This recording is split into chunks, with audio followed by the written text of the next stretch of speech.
All right. Hello, everyone. Thank you for coming. I hope you're having a good time so far. Before we begin, could we do a quick show of hands as to how many of you regularly do testing on a daily basis? Wow, awesome audience. How many of you do test-driven development regularly? Okay, that's great. Around 40% of the audience. Cool. So let me start by introducing myself, and I apologize in advance for this very tall structure which is blocking my view. It was not tested for short speakers. Um, so I'm a software engineer at Pivotal Labs, and which is the consulting side of Pivotal. And we pair program with our clients, and we do test-driven development when we deliver software with them. So before we begin, I want to give a short story of how I came to think about this topic. This was back in 2015, and I was on my first Spring Boot project at Pivotal Labs, and I was sorry about that. So I was on my first Spring Boot project, and I was lucky enough to pair with Phil Webb, who is one of the lead contributors of Spring Boot. And the first story that we picked up from the top of our backlog was related to caching. And he added a couple of annotations here and there, and boom, we had caching working for our Spring Boot app. And I was really impressed at how easy and how quick it was to get started with the Boot application. If you talk to any Pivotal Labs engineer, the first thing you'll notice is how test-driven development is sort of ingrained into our DNA. So obviously, while pairing with him, my Pivotal Labs training kicked in, and we decided to delete all the code that we had so far and start with a test for that code. And that's how we realized how hard it was to test, because and Phil was brilliant, and he worked his way up, and then we finally had a test, and we were at an outcome that we wanted. But the test was hard to write, and also it was hard to understand.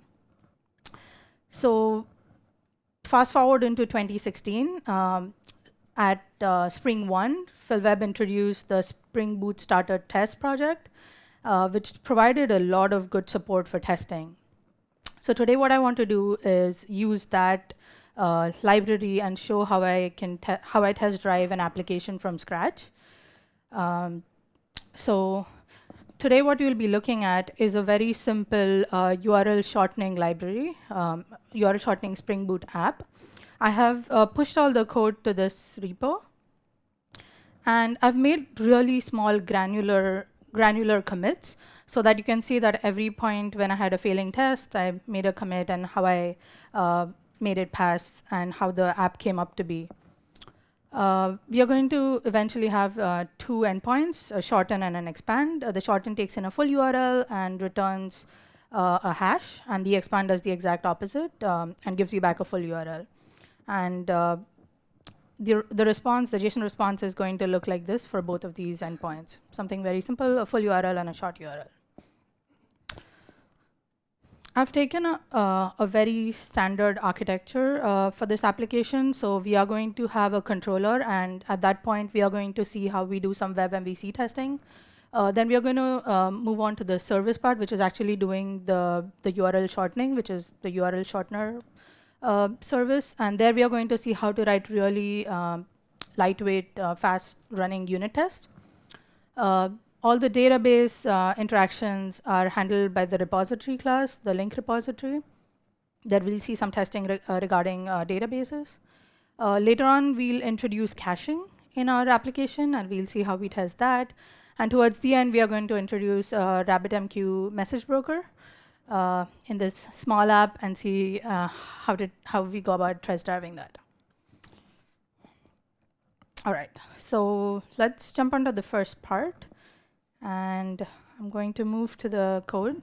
Can everyone see it okay? All right. So I've just gone to start.spring.io and have a started project here. I chose starter web because we have a Spring Boot app, and we are going to have an endpoint, the shorten and the expand that we saw, and it has the Spring Boot starter test that I mentioned at the beginning of the talk. All right. So let's look at the first test that we have. This is the links controller test, and it has a web MVC test annotation on it. And if you remember before Spring 1.4, it was hard to get this started up. Like you would have to, you would require mock MVC builders and initialize context with that, and then get the mock MVC to be able to test in your test. So now we have this mock MVC provided for free with us. If we run this web MVC test with a Spring runner, which is, if you look into this, it's just such a better name for the Spring JUnit 4 class runner. It's just a wrapper on that. And if we run it with this web MVC annotation, it auto-wires all the essential components required for a web MVC test, but everything, all the other contexts are not initialized. So it's not a full-blown integration test, but only the components required for a web MVC test are initialized. So you can see that there is the links controller, which is auto-wired because that's the system under test. That's what we are going to test now, the mock MVC. There is the URL shortener, which is the service that I mentioned. We are not testing that. That's why we have annotated with mock bean annotation. This is very similar to @mock. It's just that it's initialized with Spring context. So what that means is when the app is coming up and it requires a URL shortening bean, a mock would be provided for it. When I got into test-driven development more than 5 years ago, it was very hard for me to write a test when there is no code. If you look at our code right now, we'll see that there's absolutely nothing apart from the REST controller here. We have to add that. I had to add that annotation because because when we write auto-wired IntelliJ, and in general the app will complain that it doesn't have a component to scan. So we have to make sure that it's a Spring component. So that's why I did that. But other than that, you could see that there was no functionality in the controller. So you see that I've added these comments because initially it was very helpful for me to know what the act is. So in a traditional BDD style, this could be seen as a given when then. The act helps me. That's the first thing generally that I would write. What is that? What is that trigger? What is that you're testing? What is the system under test? And the assert will be whatever the result you have, what are you testing on it? Arrange is optional. Depending on your test, you might have an arrange or not, but act and assert is something which you'll definitely have in a test. I'm using Mockito here. Sorry, it's off the screen. Okay. Because URL shortener is a mock, I'm just mocking that part out. Using a MVC perform get, I'm saying that this endpoint should exist, and it should take in this full URL parameter. And in the result, I expect that the HTTP status is 201 is created, and then the result should also have these two attributes, the short URL and the full URL, and the value for these attributes need to be these that I have declared in the setup. All right, so let's run this test, and this should fail because we don't have anything.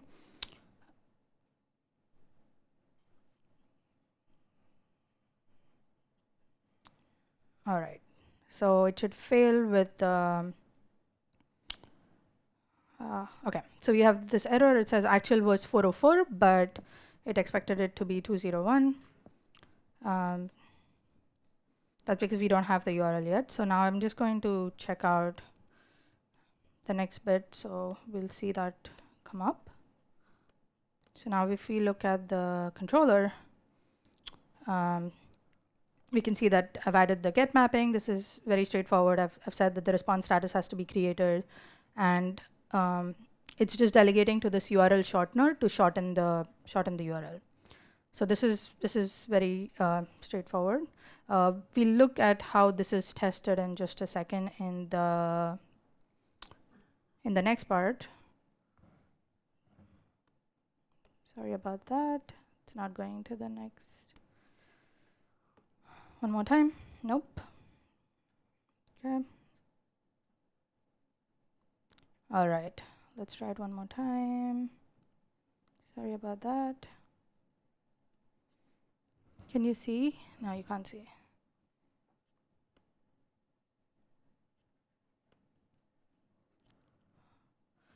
Oh well, this is just a map for us to know where we are in the presentation. So we are going to be looking at lightweight unit tests, and we'll wait for the connection to get back, or I'll jump to a PowerPoint.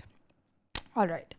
So a lot of the code bases that I have seen start up the app for every single test, and most of the times, like your fastest unit test is going to be when you don't involve Spring at all, right? So let's look at how we could do that. Let's look at a simple at the URL shortening test. Let's go to the top. Okay, so this is a different runner we are using. Now we are running with a Mockito JUnit runner. This is a classic bare bones unit test, which does not have any Spring context. It does not have the Spring boot app is not initialized. And as you can see, we don't have to use the mock bean for that. We just have this mock annotation.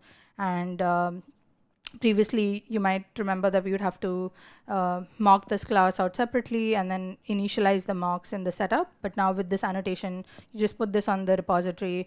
And when the URL shortener is being instantiated, we'll get a mocked instance for the link repository. These two tests are very simple. The only thing that they are doing is the URL shortening service goes and looks up in the repository first if a shortened URL is already present. If not, it will go ahead and create a hash and then go ahead and save it in the repository. So this is the first case where you can see I have a very long name. Like, what does shorten do? It looks up database and returns a shortened URL. So this means that a link is found in the database. And if not, we just like move on. The only interesting part here I want to highlight is I'm using the assert J library, which whenever I pair with anyone, I really hope that they pick that on, because it's very readable. You can do it's very powerful. You can do many things with it. But if you're just even using it for standard JUnit style assertions, it reads very well. It reads like English. So I'm saying assert that something is equal to something. All right, so let's look at the code for this quickly. This is what I described. The shorten just looks at the link repository. If it's not found, then it does a hash and goes ahead, creates a link. Actually, we haven't looked at the link object, so let's go and look at that next. And then it saves it to the link repository. A link repository is very dumb. Currently, I'm just saying I want a short URL and a full URL in it. And I have a constructor that I'm using in tests. That's all this is doing. Cool. So I wanted to move a little bit faster for this one because we have to come to the databases part now. I'm sorry about this. Okay, so we are looking at the databases, and a lot of times there are arguments when we start talking about testing databases that aren't you testing the framework? Shouldn't you be testing the code? And while that is a valid argument, it's also valid to test your assumptions about how the framework works. And also, it's valid to test whether your configuration is correct when you're setting up the repository. Also, this is really a lot of fun. And okay, I'm just going to open a PowerPoint so we don't have the problem of this. All right.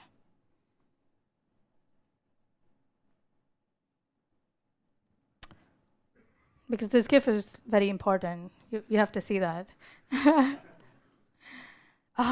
Play, damn it. Sorry. Okay, I don't know which one is better. Okay, so basically it's Homer drowning, if you can see it. And I feel like this guy many times because whenever I start using Hibernate, whenever I start using the JPA repository, when I'm using it in my code, I feel that I get drowned with all these like Hibernate exceptions, with all these annotations that you have to add in order to make your test pass. All these annotations you have to add for your code sometimes if you're using specialized queries. But the way to get around that, I found, is, of course, the silver bullet for me, the test driving that code. So we are going to go a little bit slowly on the next part, and we are going to see how once we get an exception, we could solve it and then move to the next part. This helps because we understand what each of these annotations are doing for us. A lot of times I've also noticed, and I have done that in the beginning when I don't understand the code. I look up at a blog, I look at Stack Overflow and see how something is to be implemented, and then there are these bunch of annotations that that example code has, and then you pull that out and put it on your code, and yes, sometimes it works and that's excellent, but we don't know what each of these annotations are doing for us.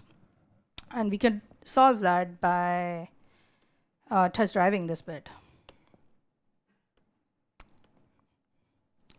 All right, so let's go and I'm going to close this. One last thing I want to mention before we close this out is I'm creating a cheat sheet, like as and when I use any test annotations in my code. So later on I can go and look it up, and hopefully this is useful to y'all also to understand in like one line what do I need to do if or what do each of these annotations mean. Okay. All right, so link repository test. We have seen all these annotations before except for the data JPA test. This is telling the runner that this is a JPA test. There are many others like with Mongo.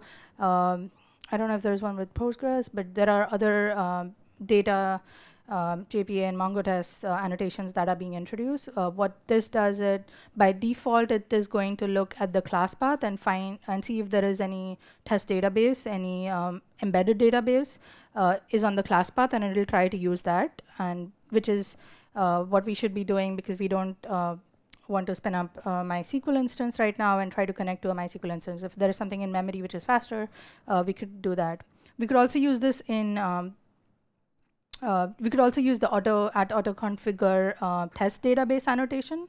What that does is you could have a tight control over which database it is using, and you could give that in the method parameter, and it will use that database. Okay, so I'm just going to run this and see what happens. As far as the test is concerned, I'm just making sure that if I'm saving something and I try to do a find on it, that link is found. Very, very simple. Just making sure that what I'm saving is what comes out.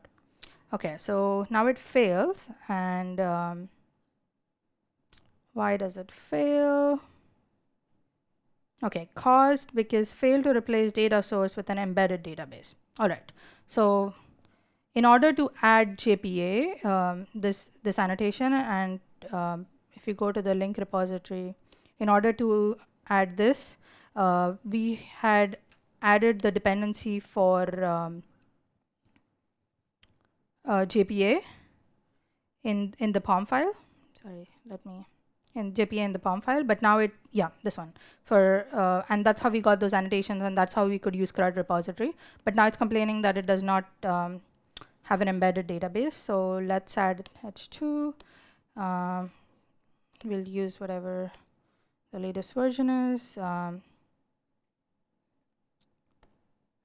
let's run the tests. I hope the network cooperates. Okay, so now it fails again. This is what I mean. Like every single step is a failure, but we'll conquer it.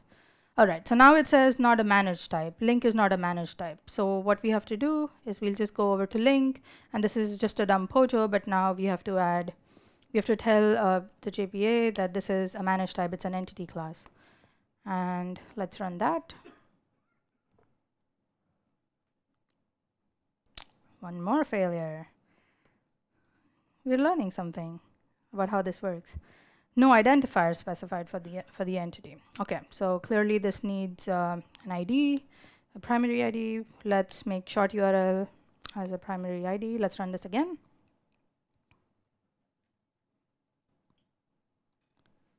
Maybe no. One more failure. Okay, what do you want this time? No default constructor found, of course. Hibernate requires a default constructor. So if I was smart, I would have used Lombok, but I'm not. So I'm just going to create a empty constructor and use Josh's famous line, "Why JPA, why?" This is for you. Okay. So hopefully, let's put our fingers crossed. Excellent. Okay, cool. So this is working, and we saw that I feel like if we had added all of these together, we would have felt like Homer, but now we understand how the wiring works in this case. So now we have the controller working, we have the service, and we have an in-memory database. So let's see if this works. Let's try to, oh, this is ready. Let's try to start the app and see what happens.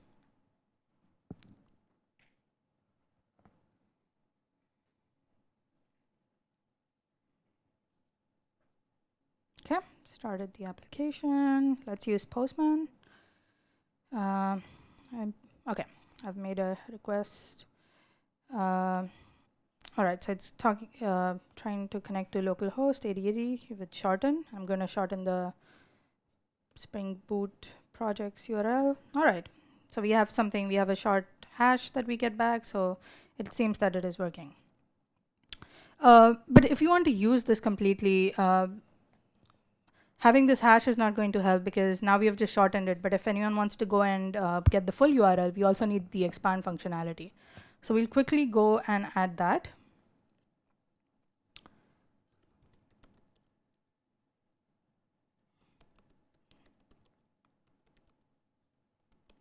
Okay. Let's look at a controller because that's where we would be adding that endpoint. All right, so we have expand here now along with our shorten, and the code is very similar to what we did in shorten. It just delegates to the URL shortener. And if we go and expand, it just delegates to the link repository to find by the short URL. Very straightforward. So if it has already done shorten, it will just go ahead and fetch that and return it back. However, we see that every single expand call is going to make a call to the repository. And we could optimize this by adding caching. So that's the next bit. Maybe I should just keep using this. How do you... Oh, this one. I've never used PowerPoint. Wow. Okay. Oh, yes, this one. It works. Okay, cool. So now we are to caching. All right. Let's look at our caching test. All right. So in caching, one of the things that we have to do, because how caching works, is that we need to start the whole app because there is an annotation that there are only two annotations you have to really add to make this work. But one of those annotation is on the application class itself, which is called enable caching, and our test has to know whether the caching is enabled, and for that we have to start the app, and only if it knows that caching is enabled, then will our test pass. So how do we test whether caching is enabled or not? This is something that you've already seen. There is mockbean. There is a link repository we don't care about right now, so we're going to mock it. The main method under test is going to be our expand, which is going to be cached. So that is the URL shortener, the service. Okay, so let's look at our test. So there are two things that should happen if caching works correctly, right? So we shouldn't go and fetch the repository results again. So the link repository should be called only once. And we would also make sure that if we are doing this twice, if we are doing an expand twice, you can see that I'm doing it once here, and I'm also doing it again. And if I'm calling it for the second time, my second fetch should be equal to the first link. And this we can guarantee by using the Mockito when like this. So in Mockito, you know that we can mock the method and say that please return this object, but we can also chain this to be please return the first link, then return the second link. For the second call, it will return the second link, but we'll ensure that we never get to that part. We never see link 2. All right, so let's look at our URL shortener. It still looks like that, so our test should fail.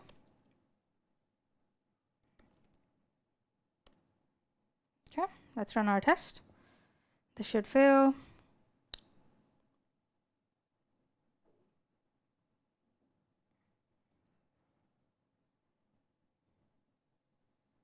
Okay.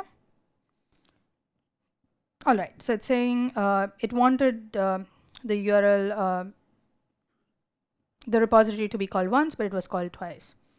So now let's go ahead and add our fancy annotations.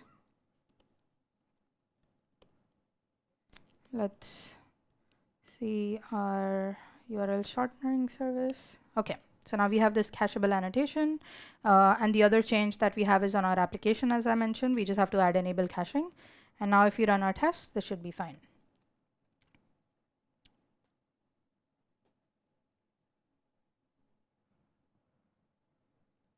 Yay. Okay, cool. PowerPoint, you scare me. Okay. All right. Now we come to the giant message broker. It is a very simple app. So you might wonder how could we introduce a message broker?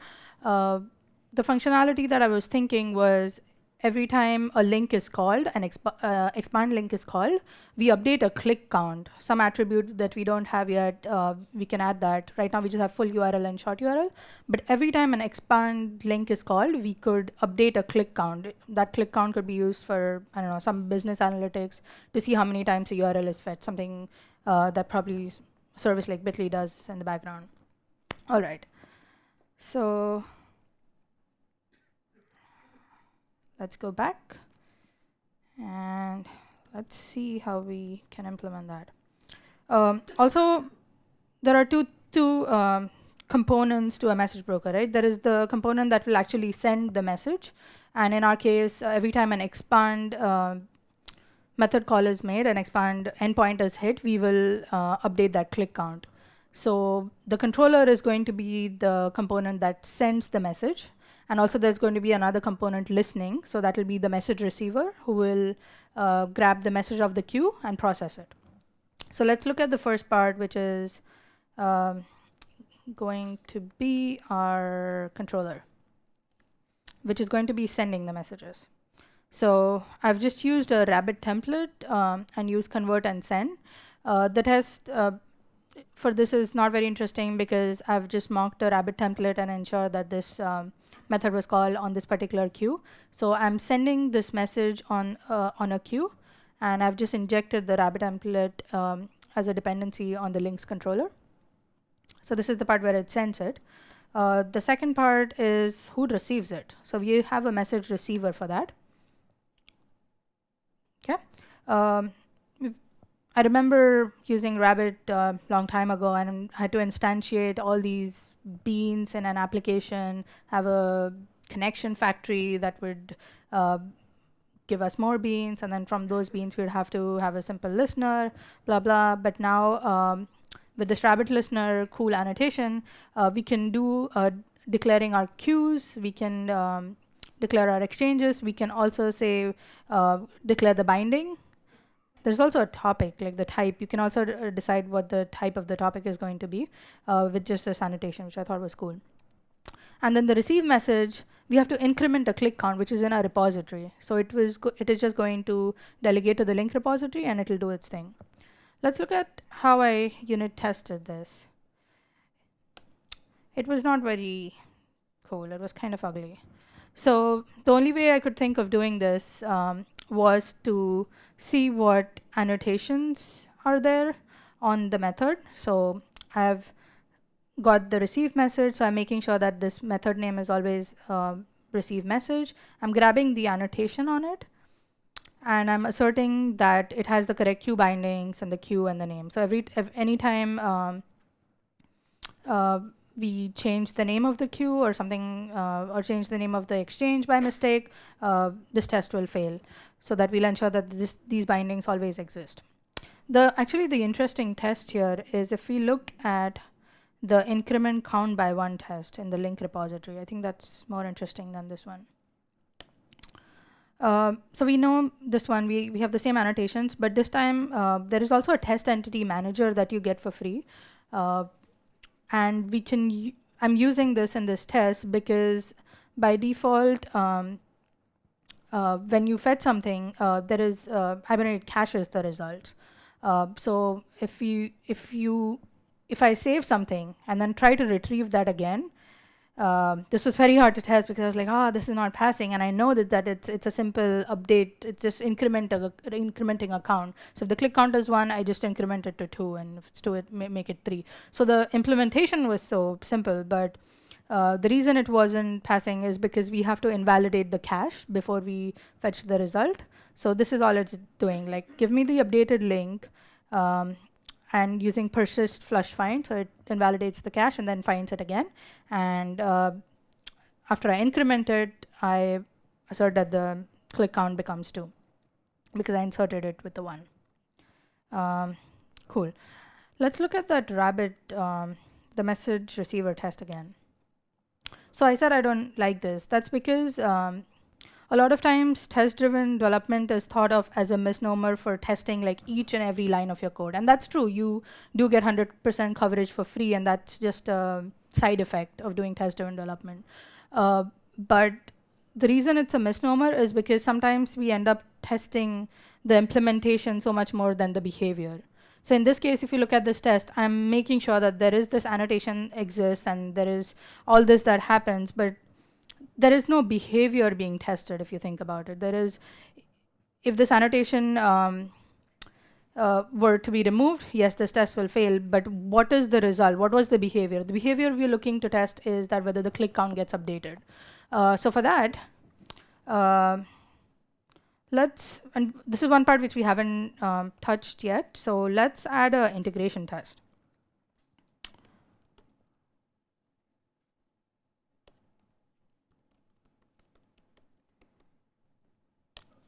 And I'm being brave and trying to do some live coding, so I hope everything goes well. All right. I'm using a live template in the test, so once you start doing test-driven development and you write a lot of tests, you can just define your own template. I just do test tab, and this template is what comes up. So it's easy to keep writing a lot of tests. All right, so there are two things that we are doing with our code. We are shortening our URL, so we're saying it should shorten the URL, and also update the click count on expand. So this is the behavior that I was talking about that we want to test. What's the act? Our act is going to be our controller doing a shorten. So we don't have a controller yet. Let's go ahead and do that. It's a links controller. And let's auto-wire it. It's an integration test. And I'm going to run it with a Spring Boot test, which bootstraps all the Spring context. And we could, there are other useful things you could do it with, run it on a random port so it doesn't block a single port if you give it like the web environment and other annotations that you could use with it. We also need to say, let's run it with a Spring runner so that it notes it's a Spring JUnit test. Spring runner, okay. Cool, so we have a shorten. What does this take? It takes a full URL. This is a very long URL. Okay, what does it give us? It gives us a shorten link. And what do we want to assert? We want to say that, say the length of it is, not click count. The whole point of it is that it has to be shorter than the full URL. So I'm just going to assert on some length. Yes, assert J, please. All right. And we are going to say that the length is going to be is less than the length of this full URL. So let's extract that full URL. And we are going to say that the length of this is going to be less than this, which is cool. Let's run this. And this should pass because we saw that up until now it was shorten was working correctly.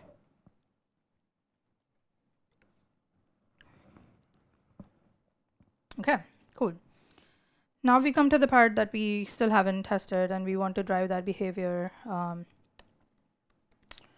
There is the expand bit, and for expand we need the shorten URL. So I'm going to just grab the hash that it provided to me. This is the expanded link. And now we need to grab the repository because the click count is going to be updated in our repository. So let's go ahead and create our repository. Autowired.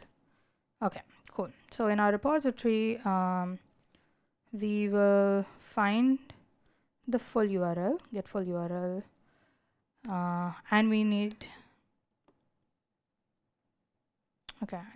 the click count for it. Let me take it on the next line, and this should be equal to 1 because we have called the expand link once, so this should be 1. Let's run this.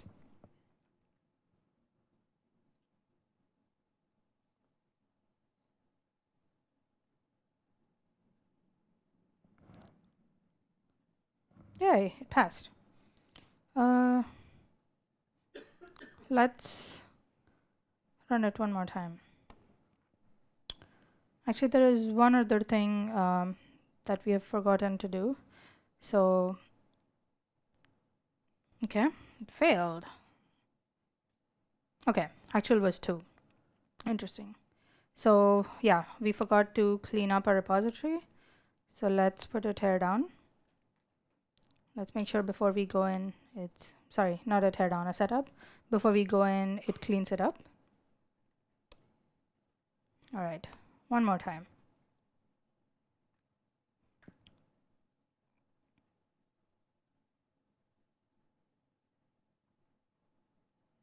Oh, it failed. Why did it fail? Expected was 1, but actual was 0. Any idea why this fails? Expected click count was 1, and we saw that it passed earlier, that it got 1, but now it's saying actual was 0. So the reason it fails is because JUnit intrinsically does test in synchronously, whereas what we are trying to test is asynchronous behavior because our message broker is asynchronous. So even though this is a classic example of why we would have a flaky test in RCI sometimes. Also, when you read the test, it doesn't indicate that we are actually testing an asynchronous behavior. So one of the ways to get around it is use await utility, which is just polling, because what we need to do is we know that it eventually changes to 1. And I can prove that by if we look at our MySQL.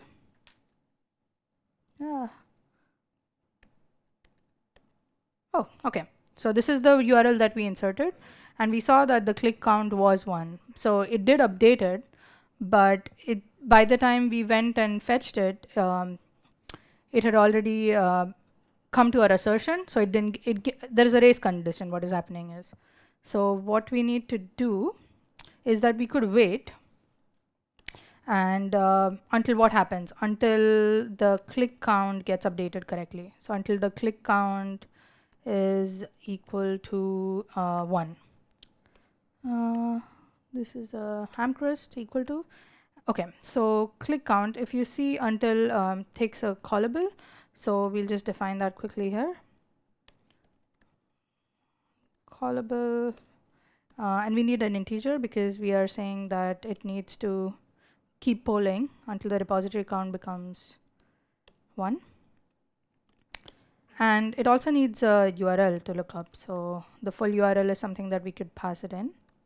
So expanded dot get full URL, because our repository will need the URL to look up the quick click count. And this returns the repository, the URL, and the click count. Okay, cool. So we added the click count, and we don't need this assertion anymore. This is the synchronous assertion that we'll remove. Let's run this. Await by default waits for 10 seconds. So if our test takes more than 10 seconds, it will fail, and it should fail. If anything is taking more than 10 seconds, we could just run this again to ensure that this runs, but we know that it's going to poll until the value becomes 1. So this is how we could guarantee that it doesn't flake. Cool. All right, so let's go back. And now we have seen the traditional testing pyramid many times, but how does that look from a Spring lens? So traditionally, you would have the simple lightweight tests, the ones that we saw that did not involve Spring at all, did not initialize any context, will be the maximum number of the tests that I'll have in the application. Then there would be unit tests having some Spring context. So it's not necessary that the entire app comes up, but it's not necessary that the entire app comes up. But as we saw, that only some components which are needed for our testing could be initialized. And then the top would be the integration tests, as we saw, which are needed sometimes. But sometimes it is also okay to test like both sides of the coin and satisfactorily know that it works correctly. So we can reduce the number of integration tests, because we saw that it will wait, it will do some polling. So it might be, those will take longer to run. Today's like modern applications have a lot of moving components, correct? Like long gone are the days when we would just have a single data source. Today's applications, even like in the small application, we saw that we could have multiple data sources. We could have caching. We could have something like HBase or Cassandra for data analytics. We could have RabbitMQ or Kafka for as your message bus. So with all these moving parts, a lot of the times that when I go to meetups, I hear people say that it's hard to do TDD with all these moving parts and to test your application satisfactorily. And that sometimes leads to applications which are not fully tested and are vulnerable. So my intention with this talk was to sort of like clarify that misconception, that we can successfully test drive an application. That's it. Thank you.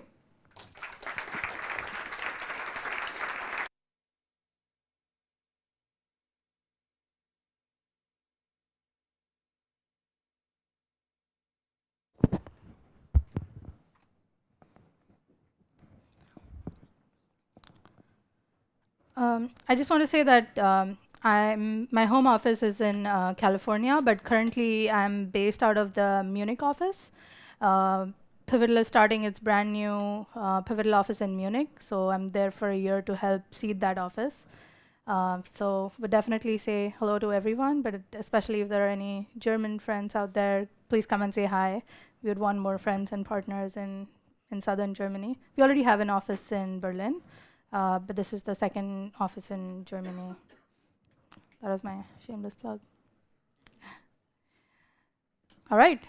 Thank you.